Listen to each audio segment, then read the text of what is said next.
So, Caroline, I am so excited that you're here because I have been a fan of yours for a number of years. Aw. Well, I met you through TFOS, the Executive Function Online Summit with Seth Perler. Yeah, And, and I would listen to everything he had to say and then translate it into how I could help autistic young adults. And then you came out with a book for autistic neurodivergent adults. Yes, it's not easy to find, and I'm just thrilled that you are paying attention to this segment of the population because they all deserve really great lives, and it's not so easy to figure out how to do that when you're neurodivergent. So here's what I'd like to do is go to the next slide because this is how we're going to do our interview. We're going to use the peace practice, which is the coaching framework that I use. It's a self-coaching framework. So the idea is that we all embrace it, parents and young adults alike. And we just pause. So we slow things down. We empathize. So we notice what's happening inside both of us. We align with what we want. We collaborate where we take turns offering options. And then the person who's going to do the doing picks the step. It makes sense perfect. to me. If you're going to be doing the doing, you're the one that gets to choose. Right. Yeah. That makes total sense. And it really fits with the curiosity model that ADHD life coaching has that I teach at the ADD Coach Academy. So it really fits with that. Yeah. I don't think I know enough about that. So maybe I'll have to follow up on that afterwards. All right. Well, so the first thing that I noticed when I was reading your book was that you follow this process too, Yeah. right? So you pause. And this is what I saw first off in chapter 1. And I love this. You said, let's slow down and write down one or two of your whys. Why do you want to do this? I thought that was so smart. So tell me about how you got there. I got there because I have the opinion that many of our adults who are over 30, over 20, over 40, 50, 60, we weren't given choice in friendship. Mm, We were told to go make friends. We were told to fit in rather than to belong and to fit ourselves into a box and to change ourselves. mm, And I also think we were told to accept less, just make friends instead of, are these people your people and do they treat you decently? mm, And so when I really wanted to present this book, I really wanted people to figure out what fills their social cup, not what fills my social cup. What did they individually need and want? We know connection helps with our health. We know that it's beneficial, but I think it's not been considered enough. How much energy does it take? mm. When, what situations are just too much? And then the environment isn't right, but also it's more socialization than you need or want. And then it causes you to mask, or it causes you to just feel burned out, right? And so I wanted people to think about what's in it for me and then why. And I have in the first chapter a whole thing about, what do you get out of this for the cynics? Because there are people who are cynical. People DM me and they say, I like you, Caroline, but I wish you'd stop talking about this because it's the hardest thing in my life and I don't really want to look at it, basically. And I get that. So I wanted to sort of talk about and have people have that introspection of why. And I don't think as a population, I can say this as a neurodivergent woman, I don't think this is something we've really done so much because it just wasn't the thought process in like the 80s and 90s and early 2000s. The process was, how can you change yourself to fit in? How can you change yourself to fit in? And like, you're lucky to have a friend. They don't treat you well. Maybe they run you down, but you have someone. So accept that. And that's not the way I want us to go forward. I want us to have our people and I want us to be treated well. That's why I have an entire chapter of how do you know if someone is going to be a good friend? Yeah. And red flags and also green flags, signs that someone is going to be a good friend. And I want people to have choice. And that's just not an element that we had before. And I talk a lot about it in the first chapters. Like, you get to choose. You get to choose if someone fits with you, if someone is interesting to you. And I just don't think that's the way we were taught. At least it's not my experience and it's not my client's experience. Not at all. And so when this topic comes up, a lot of the members of the art of adulting say they're just not interested. Mm-hmm. Oh, yeah. Oh, yeah. I mean, I think this is, this is going back and looking at something that didn't necessarily work and asking you to look at something again that you feel like you you just didn't have the skills or you didn't know how to do, and it's painful. Mm-hmm.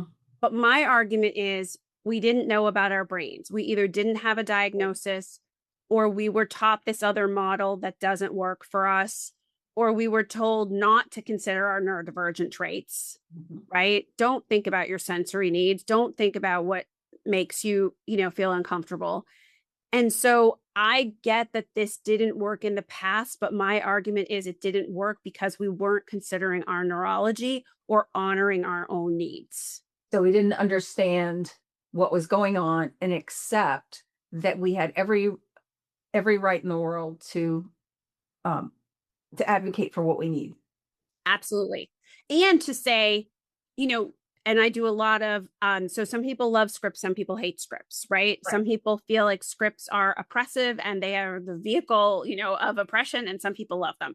I love scripts, not for you to memorize and regurgitate, but as a jumping off point.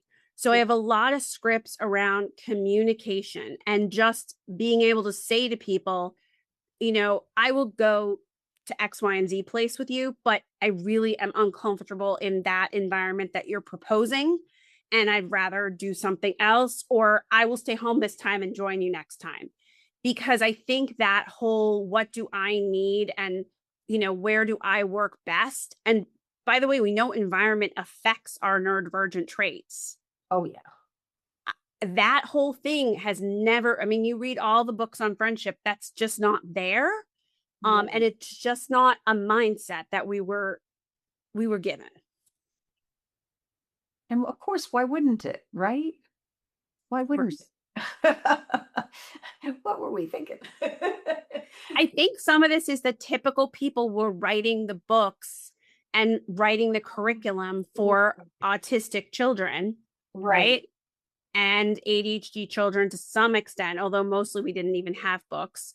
And then on social skills. And then they didn't understand well enough. I think it was a mindset that was just not understanding that, like, environment matters so much to us. Oh, yeah. Oh, it affects the nervous system. Yes, Environment affects the nervous system, therefore it affects how we react. Period. absolutely. And also, you don't have to endure No. an environment that doesn't work for you in No. every social engagement in order to have friends. Well, and I'm just going to take it one more step. We do not have to endure work environments that don't support, Yes.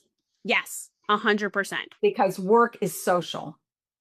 Work is social. I mean, Gallup still shows after all these years that what people want out of the workplace is a friend.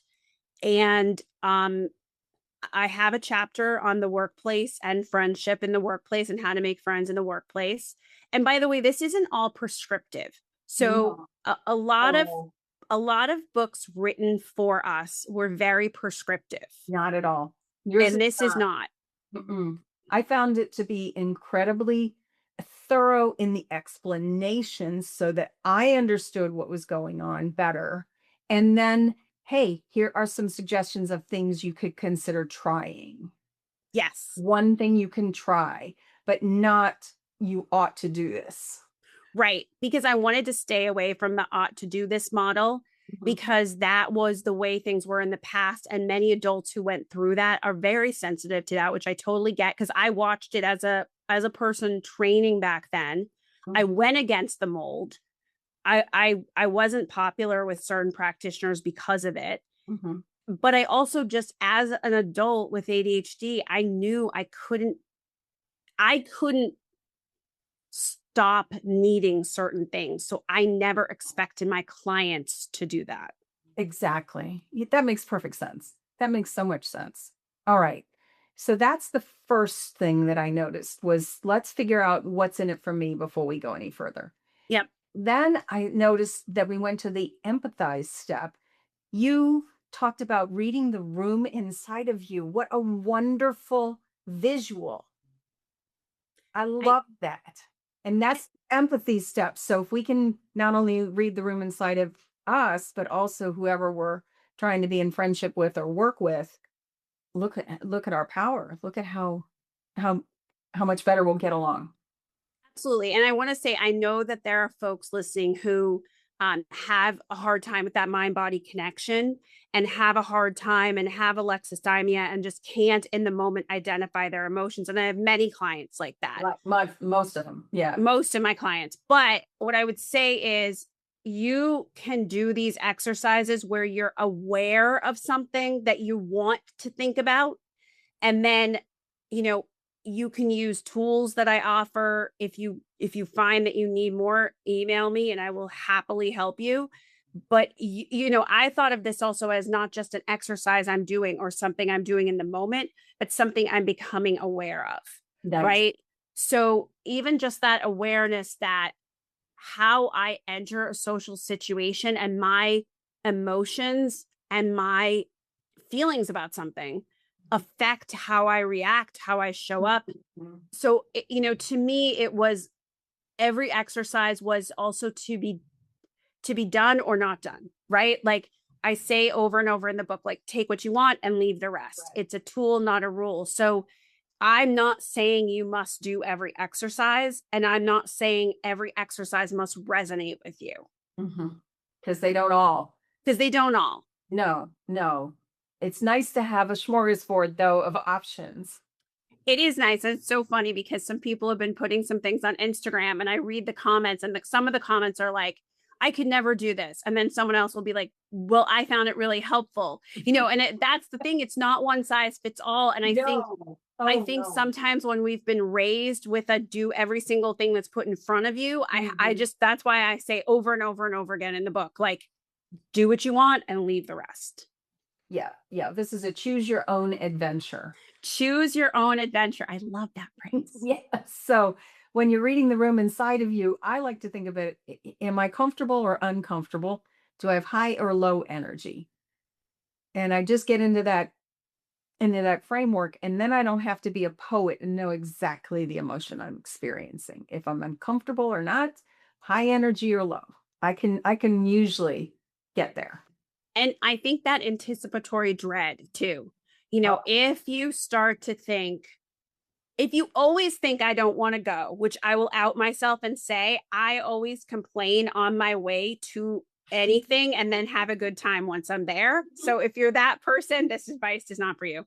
But if you are having anticipatory dread about something and you usually don't, or you can't pinpoint what is it, right? You can't read the room inside you. You just know, then make a mental note of that, right? And then if you had a good time, okay, maybe it was just fear, right? But if you didn't have a good time, start to try to think why, right? What was that dread? What was those feelings inside me? And just make note of it, right? That's the other thing. I think a lot of times we don't pause to make note, mhm. right? And maybe we don't know the answers for a while, but just to say, and one of my clients had this recently where it she couldn't pinpoint, and she's an autistic adult. She couldn't pinpoint an environment that worked versus an environment that didn't. Oh, But one day she got into an environment that was great for her. And then that helped. So she done all this thought work that I'm suggesting. But then when she got into an environment that really worked, yeah. then she was able to say, this is why this didn't work. This is why this did work. This is what I need. So I also want to encourage people to know that sometimes things evolve over time, and it takes a few outings or it takes a few engagements to read the room beside you. Mhm. Mhm. So the more experiences we get, the better we'll understand. Yeah, it just sometimes you're like, I have this feeling, but I can't really pinpoint it. And I'm like, that's okay. Yeah. Yeah. It is okay. It is okay. We don't have to have words for it all the time. Yeah. No. And then on the align step, I love this. Write down one affirmation that embraces abundance and balance in relationships. So that's chapter 7. So that's when we align on what we really want. This is what we're after. This is what we're after. Yeah. And I really have a lot in the book about self-talk Yes. because our self-talk can really be negative and it can really be critical. And I find with my clients that they are so critical of themselves. And I really want people to celebrate even the smallest win. You showed up, Absolutely. you went, you thought of going, you did an exercise in the book. Right. And one thing that I have often been, I don't know, noted for was that I really celebrate people. I will clap from people from a ballroom stage, hundreds of people in the ballroom. Someone says something, I'm like, give them a round of applause. Mm-hmm. I'm a very positive person. And I think Mm-hmm. I know my self-talk as a neurodivergent woman has been horrendous. Mm-hmm. And I come from a family of origin that was very critical. Mm-hmm. So I want people to think about these kind of affirmations, look at, reframing things and self-talk, because I think that helps us align. I don't know if that's part of your align step, but it feels like it would be because I know you a little bit now. Mm-hmm. Mm-hmm. Yeah, it's notice what it is that you're saying to yourself. And yeah, I really want this and I really want a great life. And part of a great life is the relationships that the circle of support that help me make better decisions and then the circle of fun that help me enjoy life too. I mean, we want all of that. We want all of that. Yep. And I think the thing is, would you talk to a friend the way you Right. talk to yourself? And most of my clients are so kind and so wonderful. And they would never talk to me that way. They would never talk to a friend that way. They wouldn't talk to the barista that they get their coffee from. So I am like, let's reframe that self talk and let's look at that self talk and also give yourself a break, right? Like you went, you tried your best. It's a practice and it is practicing, is one of the things I say. Like, getting into a practice mindset where not everything is going to turn out and it's all an experiment. So we're trying different things. It is. And I love that because we have to just keep trying till we figure out what works for us. Totally. And a lot of my clients will have black and white thinking, and I totally resemble this remark. So I'm not Yes. running anyone down. And if something doesn't work, they see it as a failure. Yes. And I want to just say this. I know not everyone's going to hear me and believe me, but if you're listening to this, I just want to say, if you're in the practice and experiment mindset, nothing is a failure. It's a learning. That environment didn't work for me. Mhm. Those people weren't my people. The situation wasn't great. I didn't get to talk to anybody. It's all an experiment and you're learning from it. It's not requiring that it always works out. I love it when it works out. I want it to work out for everybody. I wish that I could, know everything and then just say, Lynn, the place you want to go is here. These are your people. Here's the yellow brick road. Go ahead. But I think that feeling that it didn't work out and so I failed.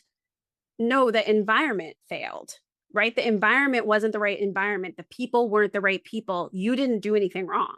No. Mm-mm. You did your best. Did their best. That's all you can ask of yourself. It's all you can ask. And even typical people have a hard time sometimes and go places and it doesn't work out. So this isn't just a you thing. No, just holistic people and autistic people struggle. It just seems like this is a bigger struggle for autistic people. It is. And we've had a hard time. So I know there's people who are, like, we've had a harder time And Yes. I totally acknowledge that. That's why I wrote the book. We've had a harder time. Yes. And also, the advice we were given Right. wasn't great advice. Wasn't well informed. It wasn't neurologically informed. Not at all. Not at all. And that's what I mean, that's what I was amazed by in your writing, that you literally tackled everything. You tackled all of the topics that could get, that could be the hurdles that you have to get through in order to get to a friendship that works for you. There I just think that the thoroughness with which you considered the autistic experience is admirable. Oh, thank you. Well, something that really helped. I mean, I've been working with this population for 21 years, but I interviewed a ton of people for this book.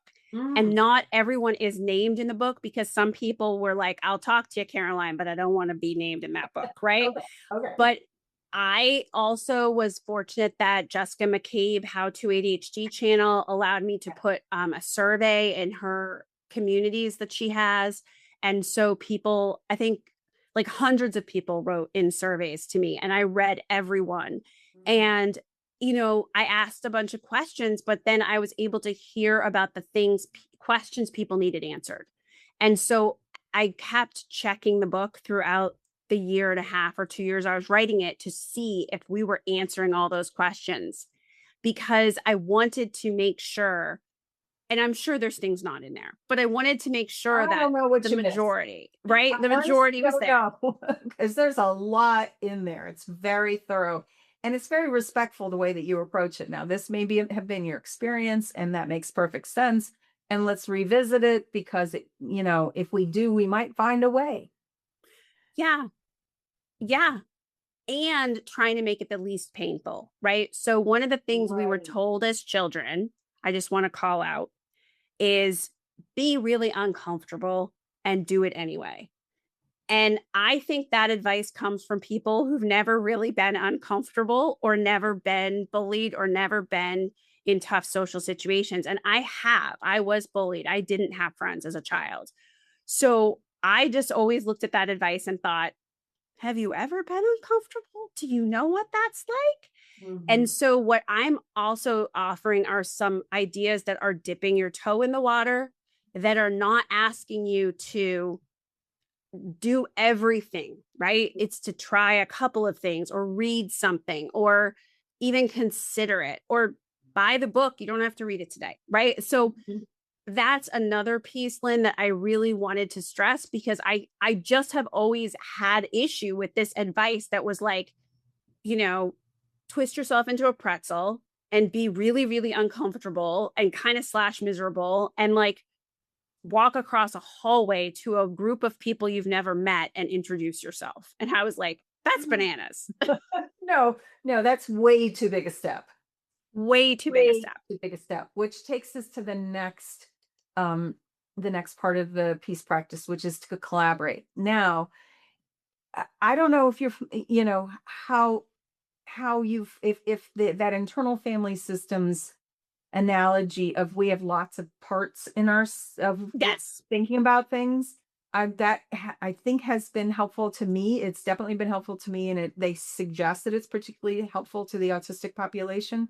Yes. So when I go into the collaborate step, I like to collaborate with all those different parts of me. The absolutely avoidant part, the hypervigilant part, the extra logical part, um, the just plain old scared part. I want to have a conversation with all of those parts in this step. So if I'm doing this with somebody else, I want to go back and forth. If I'm just doing it with myself, I want to go back and forth with all the parts of me. That makes total sense. And all those parts matter. And there are exercises in the book where I talk about that 14-year-old, 12-year-old, 10-year-old, whatever age self that you have that had a really hard time, and, writing a letter to that part of yourself. And then also, I talk about, 14-year-old Caroline is not a really reliable narrator, right? She's super guarded. She's been wounded and hurt. She's been left out. And Mhm. that part of myself, I have to know because I talk about this technique, more mindset fortressing. So she has a tower and Mhm. she's a drawbridge. She Mhm. lets the drawbridge down, but if you mess up even once, she's pulling that drawbridge back up. Mhm. Mhm. So that is a part of myself that I have to know and acknowledge as I go into social situations. And I have to know whether or not she is driving things, right? Like, is this a real rejection or is it 14-year-old Caroline making sure we don't get rejected anymore? Preventing. Preventing, guarding. Mhm. Mhm. Well, and that's so alive in my experience. And okay, so what we need to put more of my socialization into autopilot. Can you help me understand a little bit more about what that means? Yeah. So a lot of times for us with executive function weaknesses, the management system of the brain, the planning, the prioritizing, the future thinking of Yeah. socialization is really hard. Oh yeah. It becomes the last thing on your list, right? And it, instead of being the central thing, which it really is, it's the reason why we have happiness. We know this from an 85-year Harvard study. Mhm. Um, it becomes like an extra thing. And it's so hard sometimes to keep up with people, genuinely very hard. And I feel like the more we can operationalize our Yeah. socialization Yes. and put it so that instead of it being, I have to text back, I have to arrange this, I have to manually seek these things, right? So Right. there's, manual mode and auto mode. And if I have to constantly catch up with these things and think about them, remember them, right? Some people have great memories who are listening. Some of us don't have great memories. Right. Right. It just becomes this feeling of burden. And it also becomes something we can become hyper vigilant about, Yes. right? And then feel a lot of shame about, which is the absolute last thing we need. Mhm. So I want to find ways to make sure things are on what I call autopilot, Mhm. which is it's every Thursday and you just go, you just show up. There's there's a place you have to be, and it's prearranged for the next 6 weeks, right? When you're leaving the coffee with a friend, you're scheduling the next one, right? And I also have scripts for communication. If you really like a group of people, let's say you join an activity. I know I had a book club once where they wanted to move the night all the time. And I was like, guys, my schedule is so crazy. It has to be, it can, it can move a little bit, but it has to be a little bit automatic. I can't every month have a different night of the week. And so I have scripts to communicate. I'm an anxious person and I like to know when things are. I'm a person who struggles to keep up. So if we could make this a regular meeting, that would really be helpful and to just Is help people get on track. what you just did there was a perfect advocacy. You said, here's my situation Right. and here's what I need. Yes. I And call this you didn't have to use any clinical terms in there. no, because when I started 21 years ago, Lynn, we really couldn't in the workplace. I mean, sometimes we can't Mm. still now, but when I started as a coach 21 years ago, my clients really couldn't disclose. And so I Mhm. always say in everything, and I say this, I what I call this technique is it's a communication. It's an explanation and it's communicating your needs. I always say use a diagnostic label or don't, right? You don't have to say, I'm autistic and therefore I like to have things this way. You can just say, I'm a person who struggles when there's no routine, Mhm. Mhm. which I am too. I am that person too. Mhm. And so the idea here is that now listen, people can say that they love to move around and they don't want to set a date and it can happen.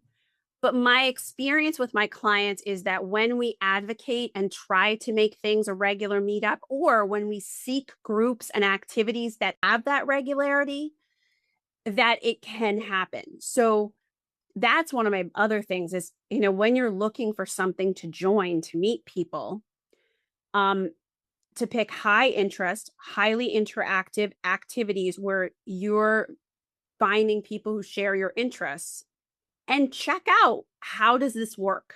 Right? Mhm, Is this something that's, you know, moving around all the time? Or is this something where they say we always meet on this day at this time? mhm, mm, mm. So you find the match, and Find the that's match by doing your research. by doing your research. And also, I want to say this, Lynn, we used to really run down online social activities as a society, I think. We still do. I think we still do, but I think it's better since the It is. pandemic. Yes, that's true. There has been a shift. Yes. I want to say that if you feel anxious about the advice in this book, and I do cover this topic, I think online activities are a great way to achieve the autopilot and also to start out. Yes. Yes. Because it's something we can imagine doing because we do it all day. We do it all day.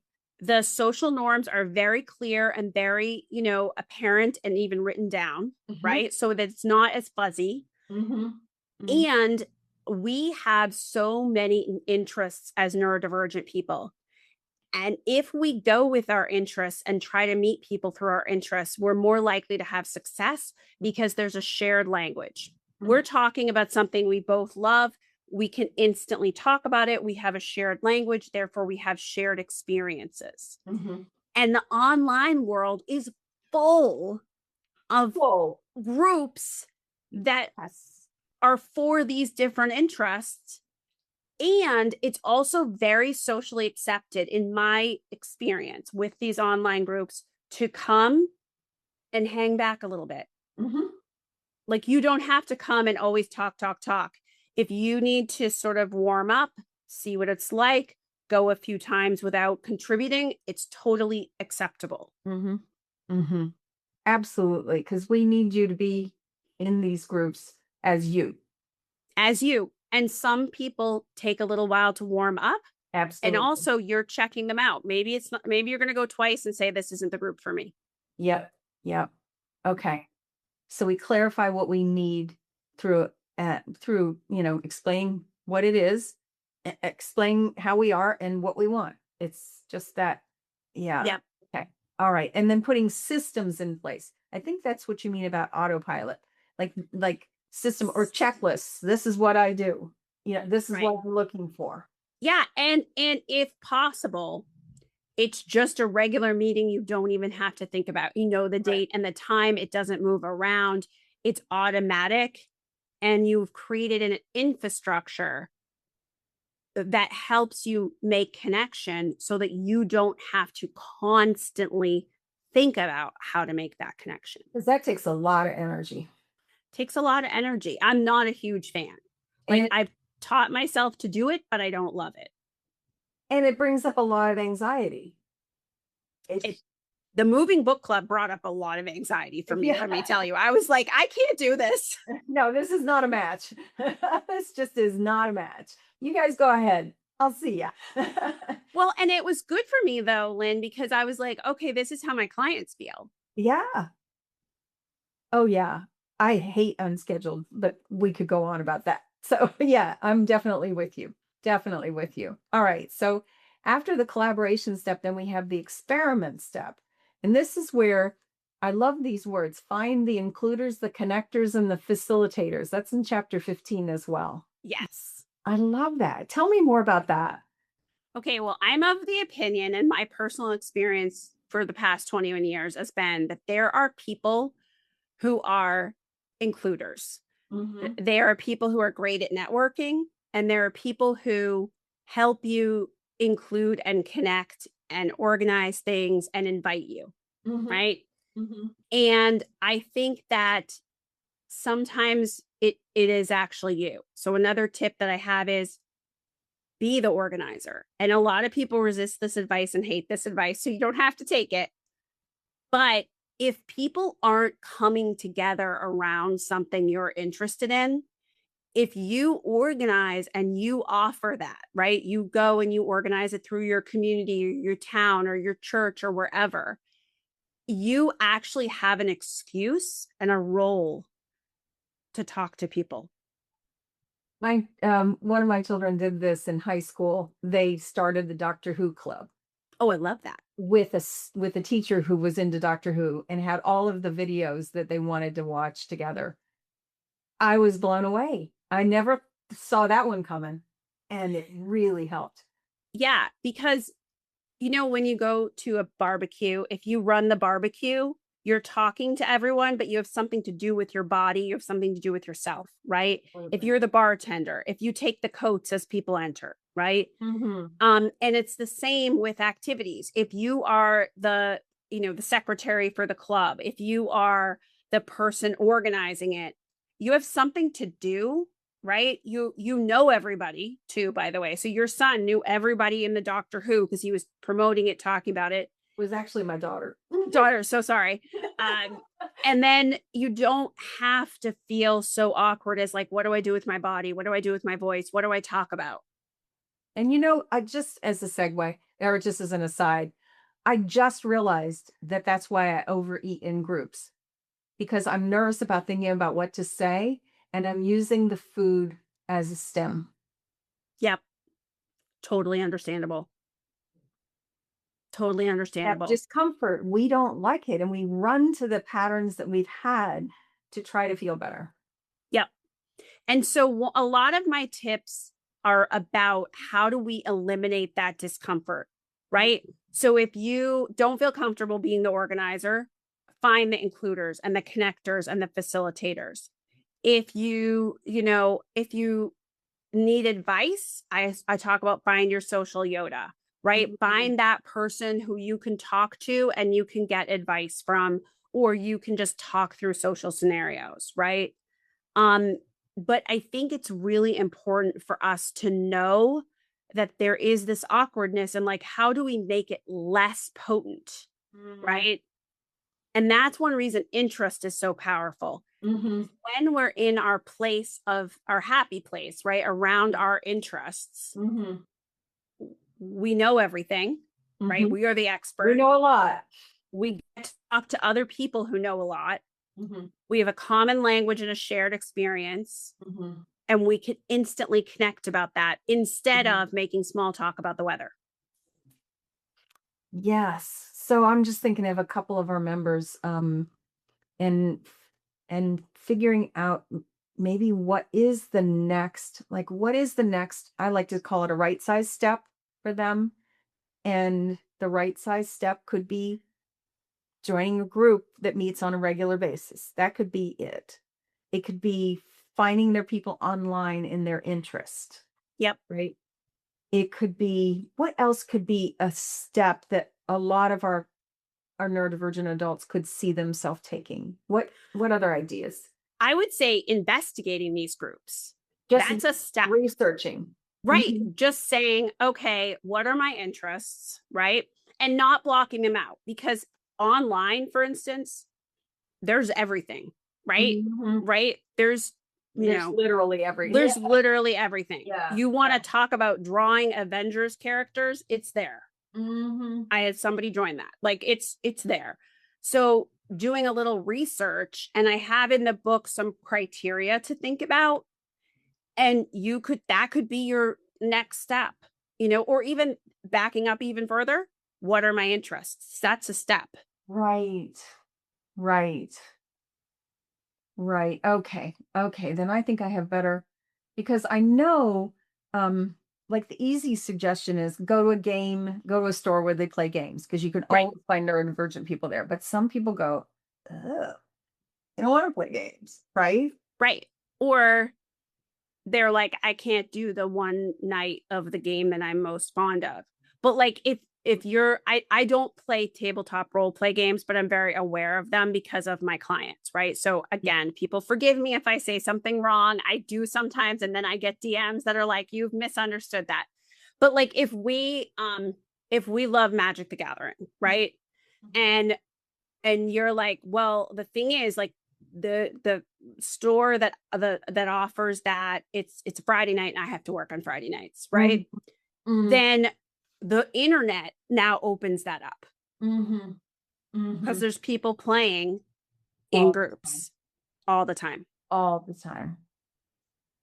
Oh, okay. Okay.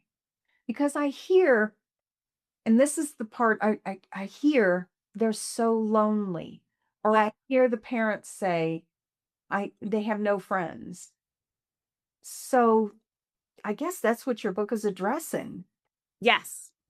Yes, I mean, I've been lonely. I know what it's like.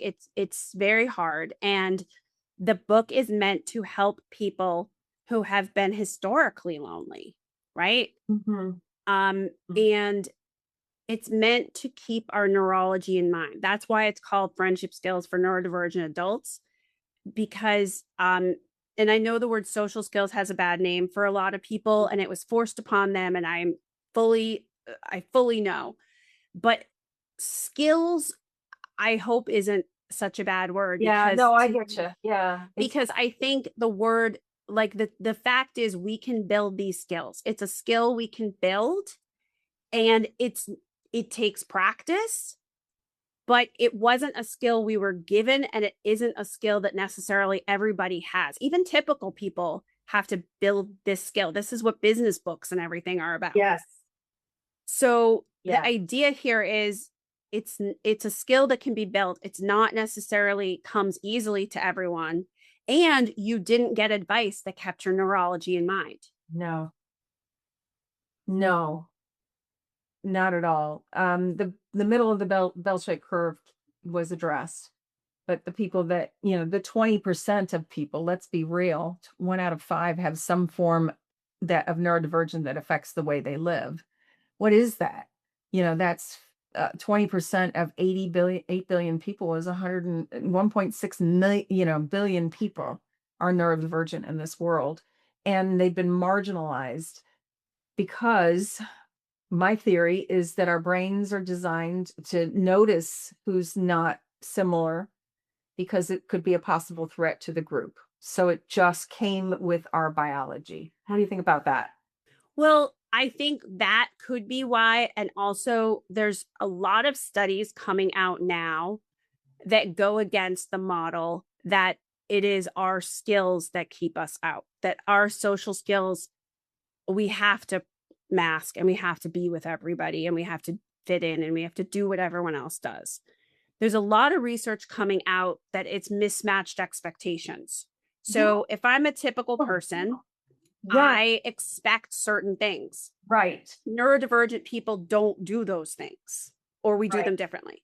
Right. But that, and the cynics are going to call me on this, but I promise, there's research. Dr. Megan Anna Neff, I think, has a whole thing on her website about this. So, and she vetted this, part, and I talked to her about it.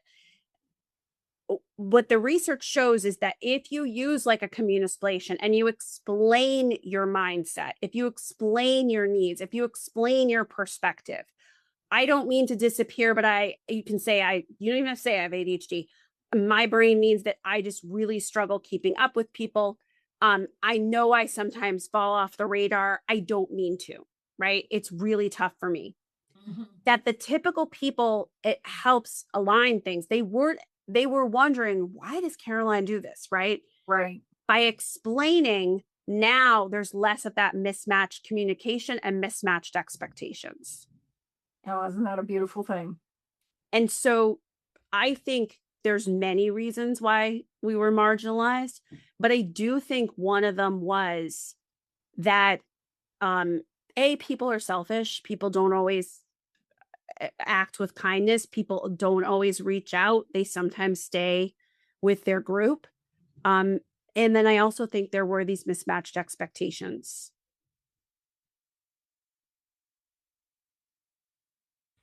And um that can cause us to be disappointed in ourselves because we expect ourselves to have friends. And if that particular friendship didn't work out, we're always looking at what did we do wrong, right? Right. And that's part of what I wanted to address in the book is that you may have done nothing wrong. Yeah. Right. And I know that that's a big shift. And I know that some people are going to say that I'm being, I'm being too optimistic, but I do think there are times when people just aren't looking for friends. I think there are times when people are oblivious to other people's pain. Mhm. I think there's times when people um, are busy and they don't know how much it means to you. So you meet Right. someone in a group, you have a great time, you enjoy them. They might be happy to just keep you as an activity friend. You follow my advice, which is to offer them a next step to see them outside the group. They say, "Oh, I'm good." You take it as a huge rejection Yeah. about something you did. Right. It could have nothing to do with that. Could have nothing to do. Yes. And I have clients who literally come to me and say, I don't have my people. I don't have anybody who loves the outdoors in my life. What I want out of this coaching is to find other people who love the outdoors and so that I can create a community around that. That community becomes just their outdoor friends, right? They're not looking to make those outdoor friends a best friend, an Mhm. all encompassing person. They're looking to have just that. And Mhm. so that really opened my eyes to it because I think one of the things that we as neurodivergent people do is because we've had a hard time and Mhm. because we've looked up from the outside in, right? We've watched other people and we've wanted what they have. I think we are looking often for a best friend or an all encompassing friend. And I want to say this is, and people can disagree with me, there are many times when you have different friends for different reasons and Oh, different yeah. seasons. Oh, yes. Yes. That is very true. And for a while there, um, I was trying to make it more than that, and I was getting pushback, and it was like, "Oh." But that took me a while to figure out. They just want me for this kind of friend. And that isn't an insult, No. right? And Mm-mm. also, you get two or three best friends across your lifetime, right? Yeah. So, if you think about it, also, a lot of times I find neurodivergent people meet someone and we click, and we are so just wanting that click Right. that we instantly start to talk about that person as a friend. Yep. And they're not a friend, they're an acquaintance, They are. they're an activity buddy. Then Mhm. we expect them to reciprocate and treat us like a friend. And we feel such rejection and disappointment when they don't. So I talk a lot in the book about the levels of friendship and about thinking about that because that's not a rejection. They're treating you like an activity buddy or an acquaintance. That's not that they don't like you. It's just they're not uh, the emotional support of a very close friend yet. Mhm. Mhm. Okay. You've done so well, really taken this whole cake and sliced it up and really examined every part of it. I think every family who has neurodivergent adults in their family should get a copy. What's the best way then? It's arrived. What do I do now? What's the best way for me to appreciate what the resource you've developed? Well, there's a couple things. We love audiobooks. Mm. So the book has been on sale on Audible since it dropped. I have Okay. no idea why, but we'll take advantage for as long as we can, right?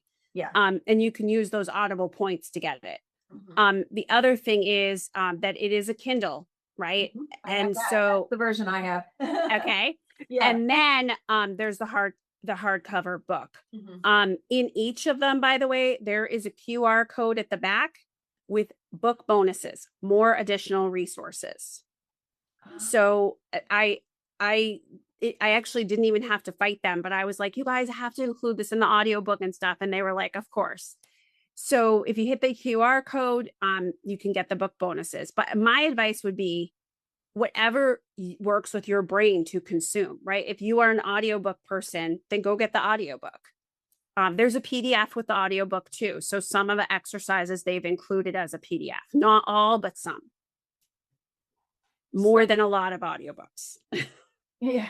So you think that maybe if they just got the book's bonus tools and start it, that could be a place to start?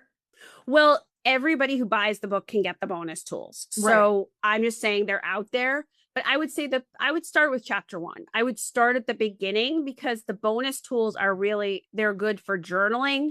They're good for thought exercises. So you can use them alongside the book. But I would start with like chapter 1, and especially if you're cynical, if you're like, I'm doing this because I love Lynn and I trust Lynn's advice, but like, I don't know, Yeah. you know, It's gonna happen. read chapter 1 because chapter 1 really addresses that whole thing of this has been hard for us. Yes. It's just so good to see it in writing. I've experienced it, but it's very rare. And you mentioned Dr. Neff. She's really good at she's the best describer I've found. And I think you really dove deeply into the friendship part and really described it well. Thank you. Thank you. Mm. I really tried. Yes. Okay. So there's a lot of ways to get in and get the value from this book. Yeah, I think there is. And I think that you know, uh just take one little piece at a time, right? In every chapter, there's one thing you can try today. Mhm. And if you feel overwhelmed by reading a whole chapter, just read the one thing you can try today box, and that could be the what you do. Mhm. Um, and I think for me, sometimes I do need a hard copy. I'm dyslexic, so I have to have the physical book. But some people really love audiobooks. It's like whatever works for your brain is what you should do. Mhm.